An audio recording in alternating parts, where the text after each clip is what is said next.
Welcome to G3 media. ముందుగా headlines చూద్దాం. తుఫాన్ బాధిత రైతులకు అండగా పవన్ కళ్యాణ్ ప్రత్యక్ష పర్యటన, పంట నష్టాలను పర్యవేక్షించిన ఉప ముఖ్యమంత్రి, పునరుద్ధరణకి హామీ. తుఫాన్ కాలంలో రైతుల సంక్షేమానికి కృషి చేస్తామని ప్రకటించిన పవన్. బీఆర్ఎస్ తెలంగాణలో స్థానం కోల్పోవచ్చని ఆది వ్యాఖ్య. ప్రజల నమ్మకమే తీర్పునిస్తుందని ఆది శ్రీనివాస్ హామీ. నిజాయితీ నాయకత్వాన్ని ఎన్నుకోండి అని ఆది శ్రీనివాస్ పిలుపు.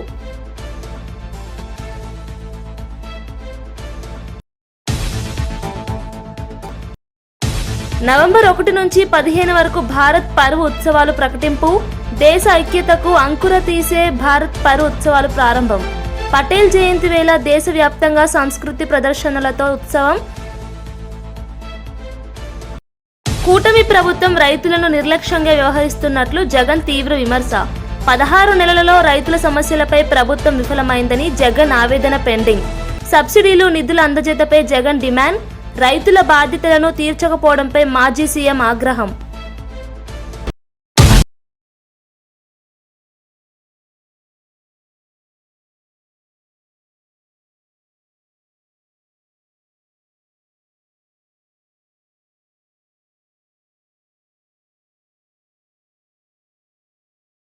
హిల్స్ ఉప ఎన్నికల్లో కాంగ్రెస్ అభ్యర్థి నవీన్ యాదవ్ కు మద్దతుగా మంత్రులు జూపల్లి కృష్ణారావు, దామోదర రాజనరసింహ విస్తృత ప్రచారం నిర్వహించారు.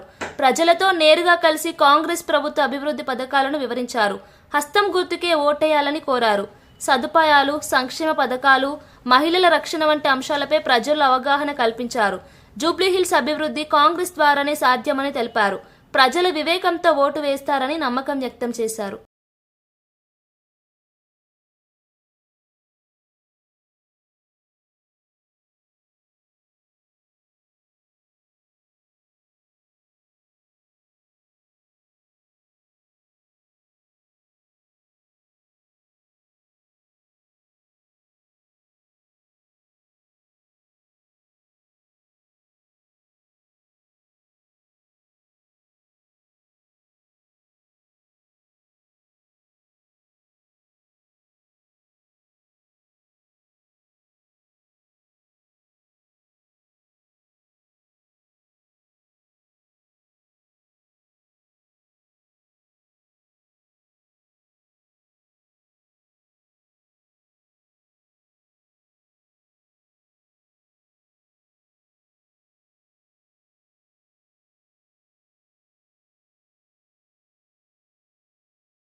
ప్రస్తుత ప్రభుత్వం రైతులను పూర్తిగా నిర్లక్ష్యం చేస్తోందని మాజీ ముఖ్యమంత్రి వైఎస్ జగన్మోహన్ రెడ్డి తీవ్రంగా విమర్శించారు. 16 నెలల్లో 16 ప్రకృతి వైపరీత్యాలు సంభవించినా రైతులకు ఎటువంటి సహాయం అందలేదన్నారు. ఇన్పుట్ సబ్సిడీలు ఇవ్వకపోవడం, ఈ క్రాప్ నమోదు చేయకపోవడం రైతుల పట్ల దురాశ చూపినట్టే అన్నారు. 5.5 లక్షల మంది రైతులకు 600 కోట్లు పెండింగ్లో ఉన్నాయని గుర్తు చేశారు. మిర్చి, పొగాకు, మామిడి రైతులు మద్దతు ధర కోసం ఎదురు చూస్తున్నారని తెలిపారు. ప్రభుత్వం మాటలు కాకుండా చర్యలు తీసుకోవాలని జగన్ డిమాండ్ చేశారు. అసలు ఎంత ఇన్పుట్ సబ్సిడీ ఈ ప్రభుత్వం ఇచ్చింది, ఎంతమంది రైతులకు ఇన్పుట్ సబ్సిడీ ఇచ్చింది అని చెప్పి ఒకసారి గమనిస్తే దాదాపుగా ఈ 16 నెలల్లో ఈ డీప్ డిప్రెషన్స్ కానీ సైక్లోన్స్ కానీ ఇలాంటివి రాష్ట్రంలో పంటలు నష్టపోయిన పరిస్థితులు దాదాపుగా 2024 నుంచి చూస్తే, జూన్ నుంచి చూస్తే దాదాపు 16 సార్లు ఉత్పన్నమైనాయి. ఈ 16 సార్లకు సంబంధించి ఎంతమంది రైతులకు ఇన్పుట్ సబ్సిడీ అందింది, ఎంతమంది రైతులకు నష్టపోయిన పరిస్థితుల మధ్య వాళ్ళకు ప్రభుత్వం తోడుగా నిలబడింది అని చెప్పి చూస్తే ఈ ప్రభుత్వం తరపు నుంచి గుండు సున్నా కనిపిస్తుంది. అంటే ఏ ఒక్క రైతుకు కూడా ఇన్పుట్ సబ్సిడీ అన్నది అందించని పరిస్థితిలో ఈ రాష్ట్ర ప్రభుత్వం కనిపిస్తూ ఉంది. దాదాపుగా వీళ్ళు ఈ క్రాప్ చేయకుండా రైతులను నిర్లక్ష్యం చేసినప్పటికీ కూడా వాళ్ళ దగ్గర ఉన్న వాళ్ళ లెక్కల ప్రకారమే చూసినా కూడా దాదాపుగా 5.5 లక్షల మంది రైతులకు ఇన్పుట్ సబ్సిడీ రూపేణా 600 కోట్లు ఇవ్వాలని, అది ఇవ్వకుండా ఎగరగొట్టిన పరిస్థితులు మనం చూస్తూ ఉన్నాం. మిర్చికి క్వింటాలకు 11,781 రూపాయలు ఇస్తాము, కొనుగోలు చేస్తాము అని చెప్పినారు క్వింటాలకు. ఆశ్చర్యం కలిగించే విషయం ఏంటంటే ₹1 ఇవ్వాల. పొగాకు కొనుగోలు చేస్తామన్నారు, ఎక్కడ దిక్కు దానికి కూడా, పొగాకు కొనుగోలుకు కూడా ఎక్కడ కూడా చేసిన పుణ్యం కట్టుకోలేదు. బీజేపీ బీఆర్ఎస్ కలిసి మాజీ క్రికెటర్ అజారుద్దీన్ను మంత్రివర్గంలోకి రానియకుండా కుట్రలు చేస్తున్నాయని ఎమ్మెల్సీ అద్దంకి దయాకర్ ఆరోపించారు. అజారుద్దీన్ దేశ క్రికెట్ జట్టుకు దీర్ఘకాలం కెప్టెన్గా సేవలు అందించిన ప్రతిభావంతుడు అని, అటువంటి నాయకుడికి ప్రభుత్వంలో అవకాశం ఇవ్వడం సహజమని పేర్కొన్నారు. అయితే బీజేపీ దాన్ని అడ్డుకునేందుకు ప్రయత్నిస్తోందని తెలిపారు. బీజేపీ బీఆర్ఎస్ తెర వెనుక బంధం ఉందని ఇప్పటికే కవిత వెల్లడించిందని గుర్తు చేశారు. మీరందరూ అర్థం చేసుకోవాలి, అజరుద్దీన్ని తీసుకుంటే ఏ వర్గం ఓట్లు కాంగ్రెస్కు పడతాయని బీజేపీ ఊహిస్తున్నది? ముస్లిం ఓట్లు. ముస్లిం ఓట్లు అయితే దేశం మొత్తాన కాదు, ఎక్కడ బీజేపీ పోటీ చేసినా కూడా అక్కడ ముస్లిం ఓట్లు బీజేపీకి పడవు. అంటే ఏంది? కాంగ్రెస్కు పడకుండా ఉండాలి, బీఆర్ఎస్కు అనుకూలంగా ఉండాలి, అంటే అజరుద్దీన్ను వ్యతిరేకించాలి. అంటే ఏంది? సింపుల్గా మాకు పడని ఓట్లు కాంగ్రెస్కు పడొద్దు, కాంగ్రెస్కు పడొద్దు అంటే ఏంటి? బీఆర్ఎస్కు పడాలని ఉద్దేశం. దీంట్లో బీఆర్ఎస్ ఇవాళ ద్వంద్వనీతి ఏంటంటే, వాళ్ళు ముస్లింలకు అనుకూలంగా ఉన్నట్టు నటిస్తుంటారు. ఇలా బీజేపీ నాయకులు కిషన్ రెడ్డి గారు, బండి సంజయ్ గారు, అమిత్ షా గారు ఎవరో చెప్తే ఇలా ఇటు కేసీఆర్, కేటీఆర్, హరీష్ రావు ఉంటాడు. ఈ అంశంలో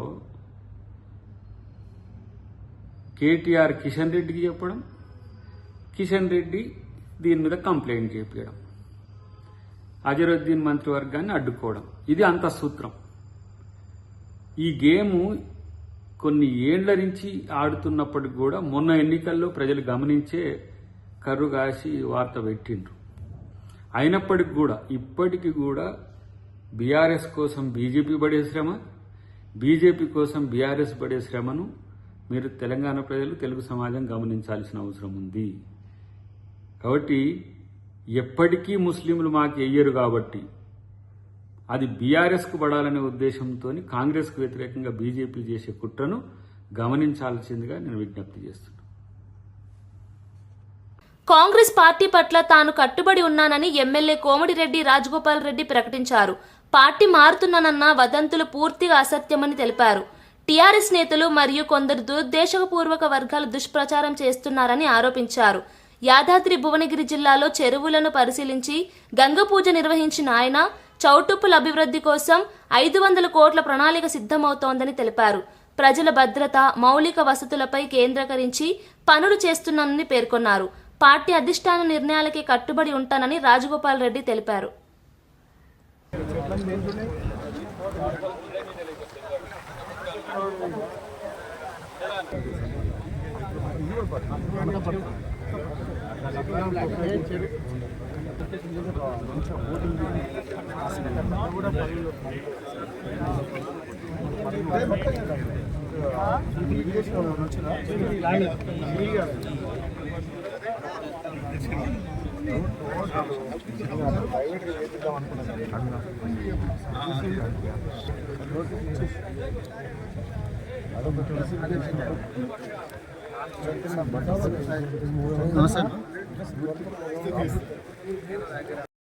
అప్పుడు అన్ని లెవెల్స్ కూడా సర్వే చేసిన తర్వాత ఎఫ్టీఎల్ వరకు ఉంచి, ఎఫ్టీఎల్ తర్వాత కరెక్ట్ ట్యాంకింగ్ తర్వాత ఏదైతే సబ్మెర్జెన్స్ అయితే ఒక ప్రాబ్లం ఏంటంటే పట్టా భూములు ఉన్నాయి.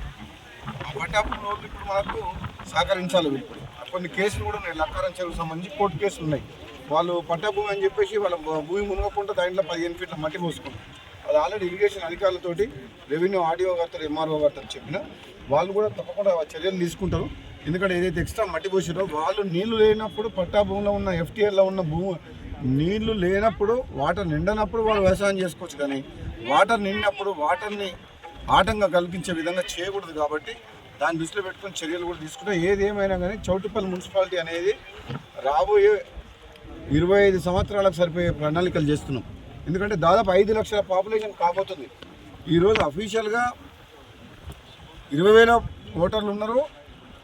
30,000 పాపులేషన్ చూపిస్తుంది పేపర్ మీద.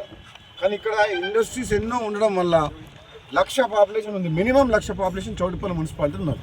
కానీ మౌలిక వసతులు కానీ, మంచినీళ్ళు కానీ, డ్రైనేజ్ వ్యవస్థ కానీ 20-30,000 మందికే ఉంది. ఈ అన్అఫీషియల్గా ఉండేటోళ్ళు అందరూ ఎవరైతే ఈ కార్మికులు వేరే రాష్ట్రాలకి వచ్చి ఫార్మా ఇండస్ట్రీస్లో కానీ ఇంకో ఇండస్ట్రీలో పనిచేసే వాళ్ళందరూ కూడా వాళ్ళు మరి ఇక్కడ ప్రాంతం వాళ్ళు కారు, కానీ బతుకు తెరువు కోసం వచ్చి ఇక్కడనే ఉంటున్నారు. కాబట్టి వీటినన్నిటి దృష్టిలో పెట్టుకొని రేపు రాబోయే రోజులలో మున్సిపాలిటీని ఒక మాస్టర్ ప్లాన్ తయారు చేస్తున్నాం. మొన్ననే నేను municipal principal commissioner Sridevi madam గారి దగ్గర పోయి సెక్రటరియట్కు దాదాపు ఒక 45 నిమిషాలు మాట్లాడొచ్చిన. చౌటుప్పల్ మున్సిపాలిటీ నేషనల్ హైవే మీద ఉన్నది, హైదరాబాద్ నానుకొని ఉన్నది, ఎయిర్పోర్ట్కు 45 నిమిషాల దూరంలో ఉంది. కాబట్టి చాలా వేగంగా అభివృద్ధి చెందుతుంది. కాబట్టి ఒక ప్రత్యేకమైన దృష్టి పెట్టి దాదాపు 500 కోట్ల రూపాయల నిధులు ఇస్తే చౌటుప్పల్ మున్సిపాలిటీని రేపు రాబోయే 25 సంవత్సరాలకు సరిపోను ఇన్ఫ్రాస్ట్రక్చర్ క్రియేట్ చేయొచ్చు అని చెప్పి నేను ఆయనతో డిస్కస్ చేయడం జరిగింది మేడం గారితో.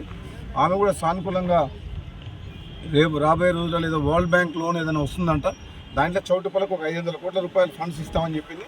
దాన్ని పెట్టుకొని తప్పకుండా మేము అధికారులందరం కలిసి ఒక సమగ్రమైన మంచి ఒక మాస్టర్ ప్లాన్ తయారు చేసి ఈ చౌటుప్పల్ పట్టణాన్ని అన్ని విధాలుగా ముందుకు తీసుకెళ్ళిపోతాం. భగవద్గీతపై ధర్మకర్తల మండలి సభ్యుడు ఎంఎస్ రాజు చేసిన వ్యాఖ్యలను బీజేపీ నాయకుడు భానుప్రకాష్ రెడ్డి తీవ్రంగా ఖండించారు. గీతా బోధులు ప్రపంచానికి మార్గదర్శకమని, హిందువుల మనోభావాలను దెబ్బతీసే వ్యాఖ్యలు అసహనీయమని అన్నారు. కోట్లాది మంది భక్తులు ఆచరిస్తున్న గీతా సూత్రాలను అవమానించడం సాంఘిక సమతుల్యతను దెబ్బతీస్తుందని హెచ్చరించారు. వెంటనే క్షమాపణ చెప్పి వ్యాఖ్యలను వెనక్కి తీసుకోవాలని డిమాండ్ చేశారు. గీతా ధర్మం, న్యాయం, సత్యం, కర్తవ్యానికి పునాది అని పేర్కొన్నారు. అలాంటి గ్రంథాన్ని కోట్లాది మంది హిందువులు తమ జీవన శైలిలో దానితో మమేకమై నిత్యం భగవద్గీతలో ఉన్నటువంటి సారాంశాన్ని తమ జీవితంలో ఏ విధంగా ఉండాలి, ఏ విధంగా ముందుకు పోవాలి, ఏ విధంగా ధర్మాన్ని ముందుకు తీసుకోవాలని చెప్పి ఒక మంచి సంకల్పంతో భగవద్గీతని ఆరాధిస్తూ ముందుకు పోతున్నటువంటి ఈ సందర్భంలో మొన్న గౌరవ శాసనసభ్యులు అలాగే తిరుమల తిరుపతి దేవస్థానాల ధర్మకర్తల మండలి సభ్యులు ఎంఎస్ రాజు గారు భగవద్గీత వల్ల ఉపయోగం లేదని చెప్పి మాటల్ని వెంటనే వారు వెనక్కి తీసుకొని హిందువులకు క్షమాపణ చెప్పాలని చెప్పి మేము డిమాండ్ చేస్తున్నాం. ఖచ్చితంగా భగవద్గీతను ఈరోజు ఒక పవిత్ర గ్రంథంగా భావిస్తున్నారు. మనకున్నటువంటి రామాయణం, మహాభారతం, ఇతిహాసాలు, పురాణాల్లో భగవద్గీత ఒక పవిత్ర గ్రంథంగా మనం భావించి ముందుకు తీసుకుపోతున్నాం. శ్రీకృష్ణుడు బోధించినటువంటి ఆ గ్రంథం ఈరోజు ప్రపంచవ్యాప్తంగా కేవలం హిందూ దేశంలోనే కాకుండా ప్రపంచవ్యాప్తంగా సునీతా విలియమ్స్ అంతరిక్షంలోకి వెళ్లే సమయంలో కూడా భగవద్గీతని గణేష్ ప్రతిమని వారు తీసుకొని వెళ్ళారని చెప్పి మనం చదవడం జరిగింది. అంతేకాకుండా ప్రధానమంత్రి గారు కూడా విదేశాలకు వెళ్ళినప్పుడు సందర్భంలో విదేశాల్లో ఉన్నటువంటి అధ్యక్షులకి భగవద్గీతని, ఈ పవిత్రమైన భగవద్గీతని వారికి అందించినటువంటి సందర్భాలు చూస్తున్నాం. అలాంటి భగవద్గీత పట్ల ఇంత అవహేళనగా మాట్లాడడం ఇది మంచిది కాదు. వారు వెంటనే ఈ మాటలు వెనక్కి తీసుకోవాలని చెప్పి మేము వారిని డిమాండ్ చేస్తున్నాం. ఎన్టీఆర్ జిల్లా నందిగామలో మున్నేరు నది ఉధృతి పెరుగుతున్న నేపథ్యంలో జిల్లా కలెక్టర్ లక్ష్మీషా, సిపి రాజశేఖర్ బాబు, ఎమ్మెల్యే సౌమ్య అక్కడికి చేరుకుని పరిస్థితులను సమీక్షించారు. 3 లక్షల క్యూసెక్కుల వరద నీరు ప్రవహిస్తుండటంతో అధికారులు హై అలర్ట్లో ఉన్నారు. ఎగువ ప్రాంతాల నుండి వరద నీరు వేగంగా వస్తుండటంతో లోతట్టు ప్రాంత ప్రజలను పునరావాస కేంద్రాలకు తరలించారు. అవసరమైతే జాతీయ రహదారి ట్రాఫిక్ ను కూడా నిలిపివేయడానికి ఏర్పాట్లు చేస్తున్నామని కలెక్టర్ తెలిపారు. ప్రజలు అప్రమత్తంగా ఉండి అధికారుల సూచనలు పాటించాలని విజ్ఞప్తి చేశారు.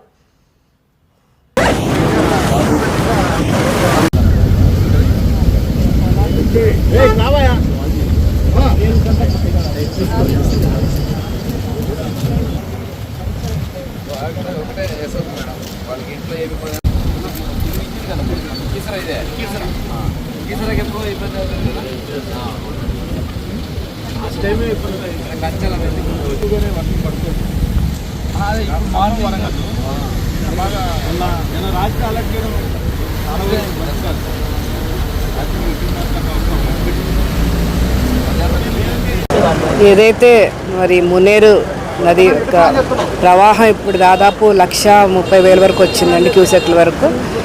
ఇంకా మరి 3 లక్షల వరకు కూడా చేరుకుంటుందని అంచనా వేస్తున్నాం. కాబట్టి అలర్ట్గా ఉండమని చెప్పి మేము రాత్రి నుంచి తిరుగుతున్నాం. సిపి గారు, కలెక్టర్ గారు కూడా పదే పర్యటనలు చేస్తున్నారు. ఏదేమైనా ప్రజలు మాత్రం జాగ్రత్తగా ఉండండి. లాస్ట్ టైం ఎఫెక్ట్ అయిన ఏరియాస్ ముఖ్యంగా చెప్తున్నాం. శిబిరాలకు రండి, అదేవిధంగా ఖాళీ చేసి అక్కడ నుంచి మీ బంధువుల ఇంటికి అట్లా వెళ్ళండి. పొలాలు కూడా చాలా నష్టపోయాయండి. రైతులకు మాత్రం మేము అండగా ఉంటామని తెలియజేసుకున్నాం. తుఫాను కారణంగా ఎన్టీఆర్ జిల్లాలో జగ్గయ్యపేట, నందిగామ, అలాగే మైలవరం, తిరువూరు నియోజకవర్గాలు పంటలు దెబ్బతిన్నాయి. ప్రధానంగా ఈ యొక్క కాటన్ దాదాపు జగ్గయ్యపేట నియోజకవర్గం, నందిగామ కలిపి దాదాపు 30-40 వేల ఎకరాలు వేయటం అనేది జరిగింది. ఇప్పటికేదో ఒక కోత మాత్రమే అయింది. ఈ వాళ్ళు చాలా రైతులైతే మటుకు చాలా ఆందోళనగా ఉన్నారు. అలాగనే వరి పంట కూడా దెబ్బతిన్నది మునేరు కారణంగా. పైన వర్షాలు రావటం, మునేరు బాగా ఉధృతంగా రావటం వలన ఆ ఏరియాలో ఉన్నటువంటి పంటలు కూడా మునిగిపోవటం అనేది జరిగింది. ఇది ఈ రోజున ప్రభుత్వం డ్రోన్ సహాయంతో పంట ఎంత నష్టమైంది అనేది పరిశీలిస్తూ ఉన్నారు. కలెక్టర్ గారు అలాగనే ఇతర వ్యవసాయ అధికారులు అందరూ కూడా ఈ రోజున అదే పనిలో ఉన్నారు. అతి త్వరలో పంట నష్టాలని సేకరించడం అనేది జరుగుతుంది. ప్రభుత్వం ఎప్పటికప్పుడు అప్రమత్తతోటి అటు ప్రజాప్రతినిధులు అలాగనే మేమందరం కూడా పార్టీగా కూటమి పార్టీలన్నీ కూడా దీనిలో అటు ప్రభుత్వ యంత్రాంగానికి సహాయ సహకారాలు అందిస్తూ ఈ యొక్క పరిస్థితిని ఎదుర్కొంటూ ఉన్నాం. అన్యాయంగా వ్యవహరిస్తున్న తెలంగాణ ప్రభుత్వంపై బీఆర్ఎస్ ఎమ్మెల్యే పల్లా రాజేశ్వర్ రెడ్డి ఆగ్రహం వ్యక్తం చేశారు. మొక్కజొన్న పంటను ఎకరాకు 18 క్వింటాలకే పరిమితం చేయడం రైతుల జీవనాధారాన్ని దెబ్బతీస్తుందని అన్నారు. కౌలు రైతుల పంట కొనుగోలుపై కఠిన నిబంధనలు పెట్టడం తగదన్నారు. 28 క్వింటాల పంట పండించి 18 క్వింటాలు మాత్రమే తీసుకుంటే మిగతా పంట రైతులు ఏం చేయాలనే ప్రశ్న లేవనెత్తారు. ప్రభుత్వం వెంటనే ఈ నిర్ణయాన్ని వెనక్కి తీసుకోవాలని, రైతులకు న్యాయం చేయాలని పల్లా రాజేశ్వర్ డిమాండ్ చేశారు. 30 క్వింటాలు దరిదాపుగా 28 నుంచి 32 క్వింటాలు కూడా పంట పండుతుంది. కానీ ఈ రాష్ట్ర ప్రభుత్వం యొక్క పాలసీ వల్ల కఠినమైన నిర్ణయాలు పెట్టినారు. మార్క్ఫెడ్ ద్వారా వాళ్ళు పెట్టిన నిబంధనలు ఏమున్నాయంటే ఒక ఎకరానికి 18 క్వింటాలు మాత్రమే మేము తీసుకుంటాం. ఆ ఎకరం భూమి ఎవరనేది ఆ ఓనర్ వచ్చి వేలిముద్ర వేస్తేనే తీసుకుంటాం. కౌలు రైతులది తీసుకోం. అంటే కౌలు రైతులకు మొత్తం కూడా మేము మొత్తం ఆకాశాన్ని తీసుకొచ్చేసి ఇక్కడ మీ చేతిలో పెడతాం, చంద్రుని తీసుకొచ్చి మీ చేతిలో పెడతాం అని చెప్పేసి కాంగ్రెస్ ప్రభుత్వం రాకముందు మాటలు చెప్పింది. ఇవాళ మేము ప్రశ్నిస్తున్నాం, 30 క్వింటాళ్ళు వండితే నువ్వు 18 క్వింటాలే తీసుకుంటే మిగతా 12 క్వింటాలు ఎక్కడ అమ్ముకోవాలి, ఎట్లా అమ్ముకోవాలి, ఏ రేటుకి అమ్ముకోవాలి? అదేవిధంగా ఏదైనా రైతు విదేశాలకు పోయినా, రైతు కౌలుకి ఇచ్చినా, రైతు ఇక్కడ లేకపోయినా, రైతు ఒకవేళ చనిపోయినా వాళ్ళ కుటుంబానికి ఇంకా వారసత్వం కింద ఆ భూమి మారకపోతే వ్యవసాయం చేయవద్దా? దరిదాపుగా 2602 మంది ఏఈఓలను గత ప్రభుత్వం నియమించింది కదా. పంటని రికార్డ్ చేస్తున్నారు కదా. ఏ సర్వే నెంబర్లో ఏ రైతు పంట వస్తుందో మీకు తెలుసు. ఎందుకు వేలిముద్రలు కావాలి? ఎందుకు రైతుల్ని ఈ విధంగా అవస్థ పెడుతున్నారు? రైతు కౌలుకి ఇవ్వద్దని చెప్పేసి మీరు ఏమైనా రాసి పెట్టినరా? ఈ విధంగా మొక్కజొన్న రైతుల ఉసురు తీసుకుంటున్నారు.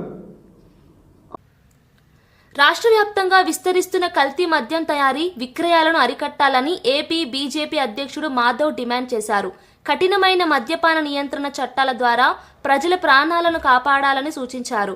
గ్రామాల్లో బెల్ట్ షాపులు లేకుండా చూడాలని, పోలీసులు కఠిన చర్యలు తీసుకోవాలని పిలుపునిచ్చారు. ప్రభుత్వం నిర్లక్ష్యం వల్ల ప్రజలు ప్రమాదంలో పడుతున్నారని విమర్శించారు. బీజేపీ పాలనలో మాత్రమే సమాజంలో క్రమశిక్షణ సాధ్యమని మాధవ్ పేర్కొన్నారు. చట్టపరమైన చర్యలతో కల్తీ మద్యం తయారీని మూలం పెట్టాలని ఆయన డిమాండ్ చేశారు. రాష్ట్రంలో ఇప్పటికే అన్ని పార్టీకి సంబంధించిన వాళ్ళు ఉండొచ్చు, అంటే వాళ్ళు ఆ పార్టీలో చేరి ఉండొచ్చు. ఆ విధంగా అధికార పార్టీ సంబంధించిన నాయకులు అని చలామణి అవుతూ గతంలో ఇంకో పార్టీలో ఉండి రావటం, వాళ్ళ యొక్క వ్యవస్థ నిర్విఘ్నంగా జరిగే ప్రయత్నం జరగటం, వాళ్ళందరినీ కూడా వాళ్ళు తొలగించడం జరిగింది. ఎక్కడెక్కడ అక్రమార్కులను వాళ్ళందరినీ కూడా తప్పనిసరిగా శిక్షించడం.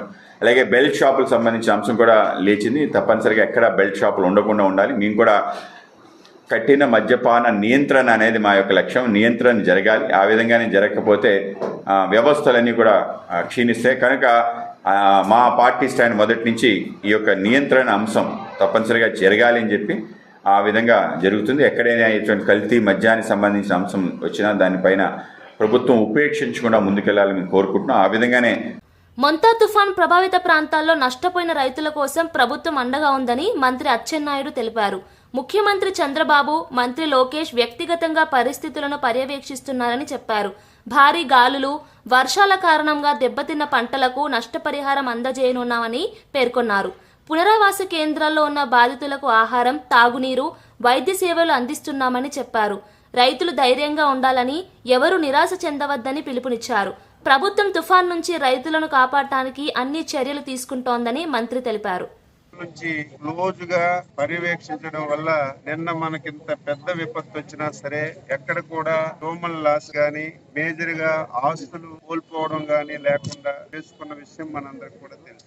అయితే ఇప్పుడు మనం చేయవలసింది ఏదైతే నిన్న వచ్చినటువంటి తుఫాన్లో చాలా వరకు హార్టికల్చర్ పంటలన్నీ కూడా దెబ్బతిన్నాయి. ముఖ్యంగా వ్యవసాయంలో వరి కూడా దెబ్బతింది. అందులో ఈ జిల్లాలో అరటి కూడా చాలా వరకు దెబ్బతింది. ఇవన్నీ కూడా ఉదయమే స్పష్టమైనటువంటి ఆదేశాలు ఇచ్చాం. ఒక 2 రోజుల్లోనే అధికారులు టీములుగా వెళ్లి ప్రతి గ్రామాన్ని కూడా ఏ పంట ఏ రైతుకి నష్టం జరిగిందో ఎన్యూమరేషన్ అంతా కూడా చేసి 2 రోజుల్లో ప్రభుత్వానికి నివేదిక ఇమ్మని చెప్పాం. ఇచ్చిన వెంటనే కేంద్ర ప్రభుత్వంతో మాట్లాడి నష్టపోయినటువంటి రైతులందరికీ కూడా ప్రభుత్వం ఆదుకునే కార్యక్రమం చేస్తుంది. అదేవిధంగా గత 3 రోజులుగా ఎవరైతే ఊరి గుడిసెల్లో ఉన్నారో, ఎవరైతే నాణ్యత లేనటువంటి భవనాల్లో ఉన్నారో వాళ్ళందరికీ కూడా జిల్లా నుంచి ఒక 10,000 కుటుంబాలని ఈ రోజు కేంద్రాలకు తీసుకొచ్చాం. తీసుకురావడమే కాదు, వారికి మంచి భోజనం గాని వసతి గాని ఏర్పాటు చేశాం. వాళ్ళు మళ్ళీ ఇంటికి వెళ్లే సమయానికి ఒక్కొక్కరికి 3,000 రూపాయలు చొప్పున పరిహారం కూడా ఇవ్వమని చెప్పి ఆదేశాలు ఇచ్చాం. ఈ రోజు బ్యాంకులు ఆలస్యం వల్ల కొన్ని దగ్గరలు ఇవ్వలేదు, వాళ్ళ ఇంటికి తీసుకెళ్లి ఇచ్చే కార్యక్రమం చేస్తాం.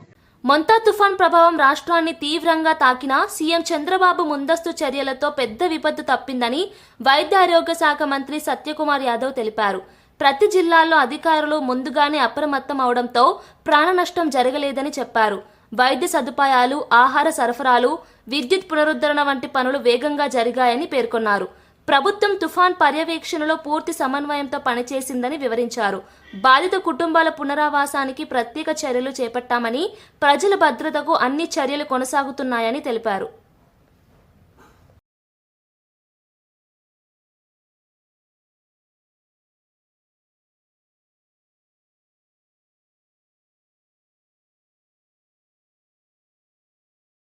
ముఖ్యమంత్రి గారు రియల్ టైం గవర్నెన్స్ సిస్టమ్ ద్వారా ఒక నాయకుడిగా ముందుండి ఈ విపత్తు నుంచి రాష్ట్రాన్ని కాపాడారు. అనేక లోతట్టు ప్రాంతాల్లో ప్రజల్ని లేదా కొండ ప్రాంతాల్లో ఉంటున్న వారిని గుర్తించి రాష్ట్ర వ్యాప్తంగా వేల సంఖ్యలో పునరావాస కేంద్రాలు ఏర్పాటు చేసి అనేక మందిని అక్కడికి తరలించడమే కాకుండా ఈ వయోవృద్ధుల్ని గుర్తించడం, బాలింతల్ని గుర్తించడం, దాదాపు 36,000 మందిని రాష్ట్ర వ్యాప్తంగా బాలింతల్ని గుర్తించడం జరిగింది. దాంట్లో 2,555 మందిని సురక్షిత ప్రాంతాలకంటే ఆసుపత్రులకు కానీ, ట్రైబల్ సెంటర్స్లో బర్త్ సెంటర్లకు కానీ తరలించి వారికి సుఖప్రదమైన ప్రసవం కలిగేలాగా జాగ్రత్తలు తీసుకోవడం జరిగింది. రిలీఫ్ సెంటర్స్ ఏవైతే ఉన్నాయో వేరే రిలీఫ్ సెంటర్లు ప్రతి చోట కూడా మెడికల్ క్యాంపులు కూడా పెట్టడం, అన్ని రకాల మందుల్ని అందుబాటులో ఉంచడమే కాకుండా పెద్ద ఎత్తున అంబులెన్స్లను కూడా అందుబాటులో ఉంచడం జరిగింది. ఈ ప్రభావిత జిల్లాలలో వీటిని మోహరించడం జరిగింది.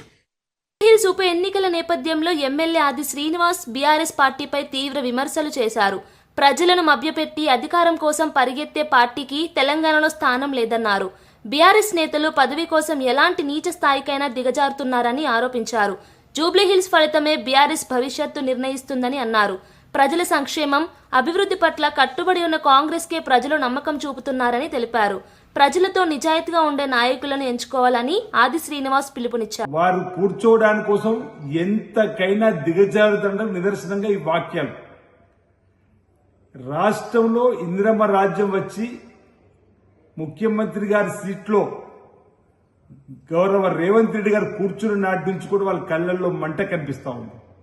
2 రోజుల నుంచే ఈ ప్రభుత్వం పడిపోతుందని చెప్పి శాపనార్థాలు పెట్టినటువంటి సందర్భం. మీరెంత గింజుకున్నా ఇందిరమ్మ రాజ్యం గౌరవ ముఖ్యమంత్రి గారు తన పదవితో ఈ రాజ్యాన్ని నడిపేటువంటి క్రమంలో ప్రభుత్వాన్ని సక్రమంగా నడుపుతూ ప్రజా సంక్షేమాన్ని చేస్తున్న మాట సందర్భంగా ఈరోజు ఆంధ్రప్రదేశ్లో మీ ఆఫీస్ ఓయూరుకు మారిందట.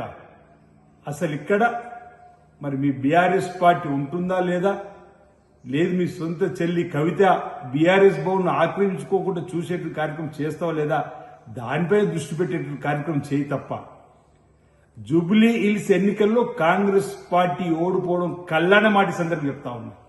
ప్రజా సంక్షేమాలు ప్రజలకు అందుతున్న వేళ సన్నబియ్యం తీసుకుంటున్న వాళ్ళు, రేషన్ కార్డులు అందుకున్న వాళ్ళు, 200 యూనిట్లు కరెంటు ఉచితంగా పొందినటువంటి వాళ్ళు ఈ రాష్ట్ర ప్రభుత్వానికి దీవెలిచ్చేటువంటి కార్యక్రమంలో, ఆశీర్వదించే కార్యక్రమంలో కాంగ్రెస్ పార్టీ అభ్యర్థిని గెలిపించాలని చెప్పిన ఆలోచనతో ముందుకు పోతా ఉంటే, ఈరోజు కేటీఆర్ గారు మాత్రం ఆయన యొక్క అధికార దాహం కోసం ఈరోజు ఈ ప్రభుత్వాన్ని పడగొట్టాలని చెప్పని కుట్ర కుతంత్రంతో ముందుకు పోతున్నటువంటి మాటలు వారి వాక్యంలో కనిపించాలని చెప్పిన మాట సందర్భంగా చెప్తూ, ఈరోజు మీ ఈ కుట్రల వల్లనే మీరు మీ తండ్రి చేస్తున్న కుట్రలను చూసి భరించలేకనే 10 మంది ఎమ్మెల్యేలు మీకు దూరమైన, ఆ 10 మంది ఎమ్మెల్యేలు మీకు దూరమైన క్రమంలో మీ మైండ్ బ్లాక్ అయి ఏం మాట్లాడుతుందో తెలియని పరిస్థితుల్లో ఫ్రస్ట్రేషన్ లోనటువంటి మీరు ముందుగా మీ బీఆర్ఎస్ పార్టీని చక్కదిద్దుకునే ప్రయత్నం చేయి. అసలు భవిష్యత్తులో బీఆర్ఎస్ పార్టీ తెలంగాణలో ఉంటుందో లేదో అని ఇంతకుముందు నేను అనేక సందర్భాలు చెప్పిన. తెలంగాణ రాష్ట్ర సమితి పార్టీని భారతీయ రాష్ట్ర సమితి పార్టీగా మార్చే రోజు తెలంగాణ ప్రాంత ప్రజలతో పేగు బంధాన్ని తెంచుకున్నటువంటి మీరు మళ్ళీ ఈ సందర్భంగా ప్రజల్లోకి వెళ్లి ఏ ముఖం పెట్టుకుని మాట్లాడతారని చెప్పిన మాట సందర్భంగా అసలు బీఆర్ఎస్ పార్టీకి ఎందుకు ఓటు వేయాలని చెప్పని ఈరోజు జూబ్లీస్ ఉన్నటువంటి ప్రజలు ప్రశ్నిస్తున్న సందర్భంలో మరో 3 సంవత్సరాలు ఈ రాష్ట్రంలో అధికారం ఉండేది కాంగ్రెస్ పార్టీ ప్రభుత్వం కాబట్టి కాంగ్రెస్ పార్టీ బలపరిచిన అభ్యర్థి యువకుడు, అతనిపైన నిందారోపణలు చేస్తారు. విద్యావంతుడు, ఆయన సామాజిక సేవతో ముందుకు పోతున్నటువంటి నవీన్ యాదవ్ గారిని ప్రజలందరూ కూడా ఆశ్రయించే క్రమంలో కూడా వ్యక్తిగతంగా అతనిపైన కూడా నిందారోపణలు చేసేటువంటి కార్యక్రమాలు చేయడం మానుకోవాల్సిందిగా ఈరోజు బీసీ బిడ్డ అయినటువంటి నవీన్ యాదవ్ గారు గెలవడం ఖాయం. తెలంగాణ రాష్ట్ర ప్రభుత్వాన్ని ఈరోజు ప్రజలు ఆశీర్వదించినప్పుడు మీరు పెట్టిపోయినటువంటి 8 లక్షల కోట్ల అప్పున్నా ఎన్ని సంక్షేమ కార్యక్రమాలు అమలు చేస్తున్నటువంటి ప్రభుత్వానికి అండగా నిలబడాలని, ఈ సంక్షేమాలు తీసుకుంటున్నటువంటి ప్రజలందరూ కూడా ఈ ప్రభుత్వానికి ఆశీర్వాదాలని చెప్పి చూస్తున్నటువంటి పరిస్థితిని తట్టుకోలేకనే మీ ఈ మాటలు తప్ప, అధికార యావనే కనిపిస్తుంది మీ మాటల్లో తప్ప మరొకటి కాదు. ముమ్మాడికి జూబ్లీహిల్స్ ఎన్నికల్లో ప్రజలు కాంగ్రెస్ పార్టీ అభ్యర్థిని గెలిపిస్తారని చెప్పినటువంటి విశ్వాసాన్ని సందర్భంగా తెలియజేస్తా ఉన్నాను. మొంతా తుఫాన్ ప్రభావంతో దెబ్బతిన్న ప్రాంతాలను ఉప ముఖ్యమంత్రి పవన్ కళ్యాణ్ పరిశీలించారు. రైతులను కలుసుకుని పంటల నష్టం గురించి వివరాలు తెలుసుకున్నారు. బాధిత కుటుంబాలకు ప్రభుత్వం అండగా ఉంటుందని హామీ ఇచ్చారు. తుఫాన్ తగ్గిన వెంటనే పునరుద్ధరణ పనులు వేగవంతం చేస్తామని చెప్పారు. అధికారులు ప్రతి ఇంటి పరిస్థితిని నమోదు చేయాలని ఆదేశించారు. కష్టకాలంలో రైతులు ధైర్యం కోల్పోకూడదని పిలుపునిచ్చారు. రైతుల సమస్యలను ముఖ్యమంత్రి దృష్టికి తీసుకెళ్లి తగిన న్యాయం చేయిస్తామని పవన్ కళ్యాణ్ స్పష్టం చేశారు. ప్రజల భద్రత, పంట రక్షణకే ప్రభుత్వం ప్రాధాన్యత ఇస్తోందని ఆయన పేర్కొన్నారు.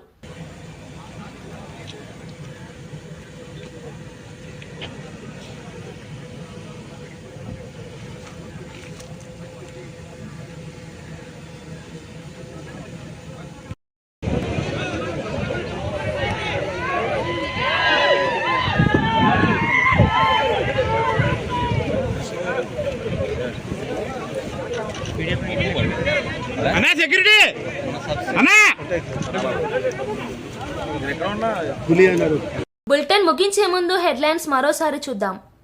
తుఫాన్ బాధిత రైతులకు అండగా పవన్ కళ్యాణ్ ప్రత్యక్ష పర్యటన, పంట నష్టాలను పర్యవేక్షించిన ఉప ముఖ్యమంత్రి, పునరుద్ధరణకి హామీ. తుఫాన్ కాలంలో రైతుల సంక్షేమానికి కృషి చేస్తామని ప్రకటించిన పవన్. బీఆర్ఎస్ తెలంగాణలో స్థానం కోల్పోవచ్చని ఆది వ్యాఖ్య. ప్రజల నమ్మకమే తీర్పునిస్తుందని ఆది శ్రీనివాస్ హామీ. నిజాయితీ నాయకత్వాన్ని ఎన్నుకోండి అని ఆది శ్రీనివాస్ పిలుపు.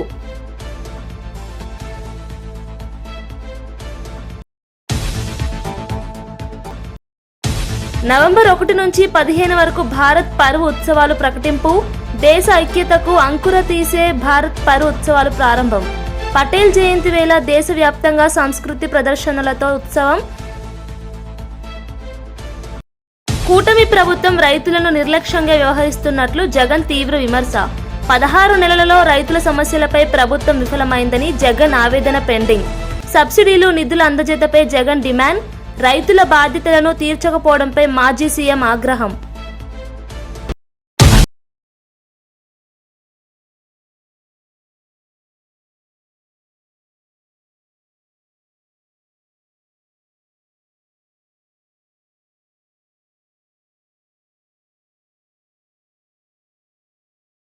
ఇవి ఈ బులెటిన్ విశేషాలు. మరో బులెటిన్లో మళ్ళీ కలుద్దాం.